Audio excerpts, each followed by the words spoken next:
staff to fill the gap owing to inadequate funding to get permanent staff. Some universities have been unable to raise enough revenue to pay part-time staff, leading to cost burdens, and in fact, some part-time staff have disappeared with student trips, leading to the pandemic problem of missing. Hence, inadequate staff can be said have greatly undermined the quality of university education.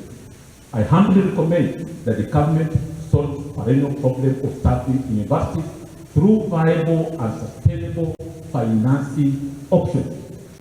You know, the fund that everybody is getting at least some form of scholarship.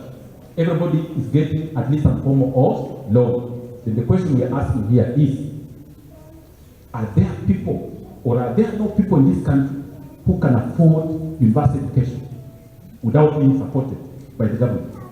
That's a question I'm leaving with you. If they are there, then why can't we have a category of students whom we are calling they're not needy? They don't need the support of government at all.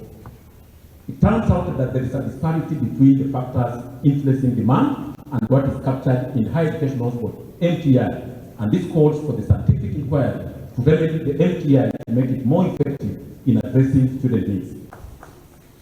To effectively implement the new funding model, there is need for a survey to establish number of students from low, middle, and high income backgrounds to justify the funding formula.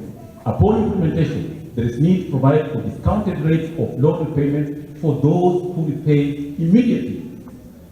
Loan and scholarship recipients who take loan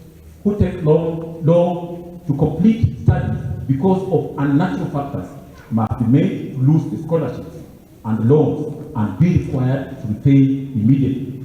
However, top students and those who complete earlier should be incentivized through some form of waiver.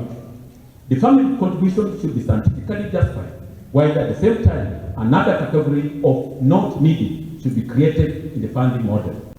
Haya,